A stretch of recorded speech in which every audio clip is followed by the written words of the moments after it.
What do you got on that? What's that going to do for baseball? Like, what Yeah, could it potentially do? What could it potentially hurt? as a pitcher, and I say this like if you miss a spot and you get a call or something, like it's almost like a chess match a little bit because if I don't show up the umpire, when I throw a baseball right down the middle and he goes ball, like how I respond to that could Has dictate the whole influence. yeah could dictate the whole game. If It's a I game go within all a right, game. yeah, if I get the ball back and I go okay, he missed one, but if I'm going Billy, man, what are you doing? Like I was right down the middle. Really? I throw one down the middle again. He could be like ball two.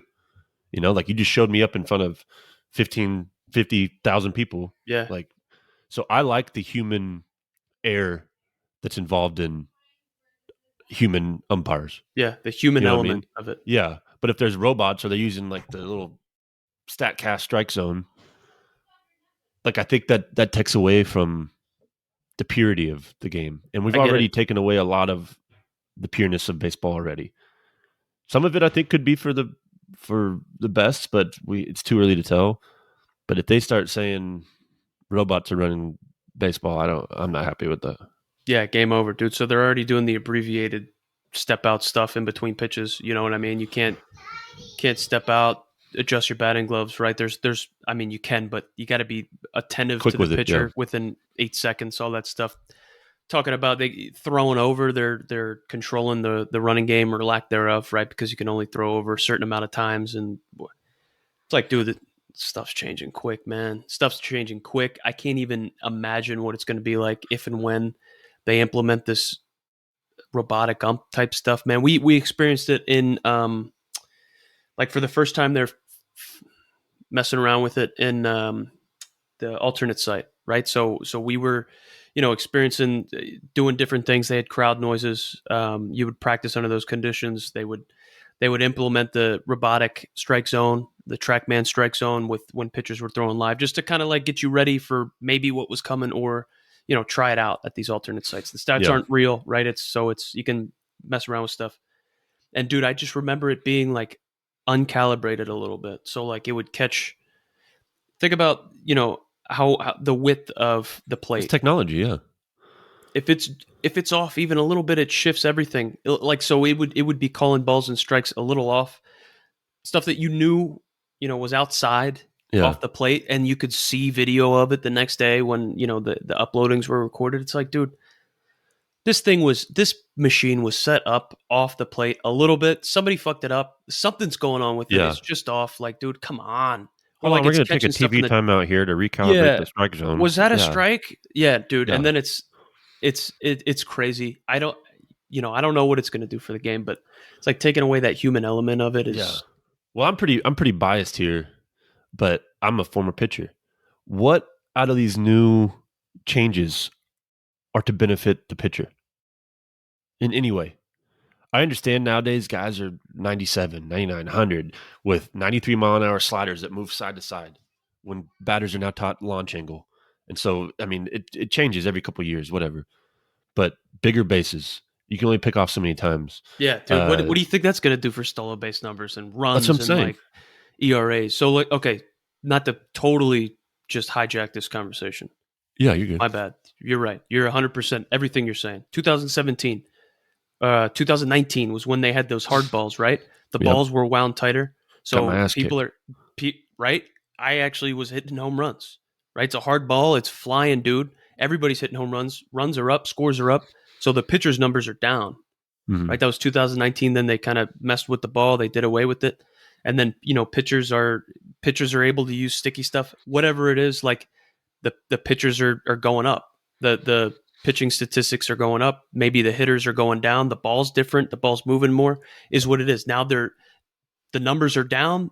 The pitchers' numbers are up, and then they're policing it. They're like, okay, Yeah. now we're doing these checks in between innings to kind of even out the playing field. And now it's like they're also trying to make the pace of play and it be a little bit more sexier to fans and like get more viewers and all this stuff. But it's like now it's their runs are up. It's like stolen bases are up, games, runs per game are up, pitchers' numbers are down. It's like they go to arbitration at the back end of this year. It's like all their numbers are going to be kind of Yeah, different, kind of crappy than what they're used to. Maybe they'll get less money than they're probably owed because their numbers are. So it's like there's a valid point there, dude. It's they're it's gonna really have hard. to they're gonna have to even it back out, right, and implement something that kind of maybe make the playing field a little bit more even or level. I think if we could take a step back and realize, especially now, like being in like business and stuff, like if we can look back, disassociate ourselves with former players, and look at Major League Baseball as a huge business. That's really what it is. Like, I'm biased, I'm passionate because I played, sure. But there's guys that are investing and making millions and millions of dollars. I mean, these TV contracts that they signed for the Los Angeles Dodgers with some local TV, it's five, six, almost $1 billion. Crazy money. So they need to keep and retain fans. And the youth nowadays, it doesn't have the retention and the attention span of former guys. We went to Yeah, we were just in Arizona for that golf trip.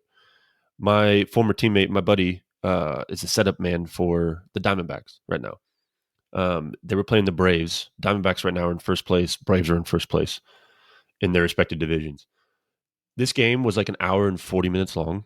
I'm not kidding. And it was, this sounds silly, but it was like electric.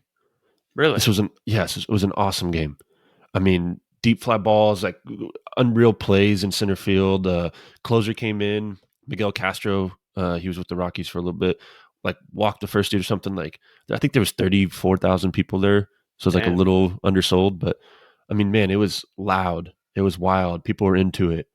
Um, so like I'm all for that. Before it was like a 3 hour game and someone picks off 17 times to hold the runner, which is like the part of the chess match, But Yeah, playing matchups and stuff. yeah, as a business, like you need butts in the seats, you need viewers, you need home runs, you need 100 miles an hour, like all that stuff. So like it's hard. I mean, I'm like 70-30.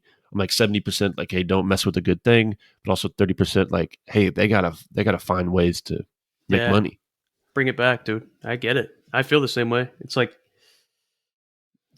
not that I'm afraid of change, but obviously, if it's not broken, don't fix it. Yeah.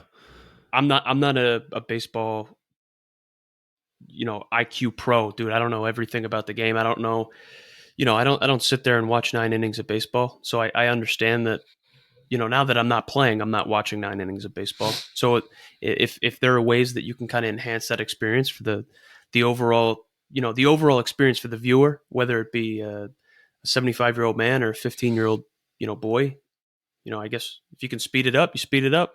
If you can make the action happen a little bit more frequently, you do it, and that's kind of where we're at. So I get it too, man. Makes sense to me. Yeah.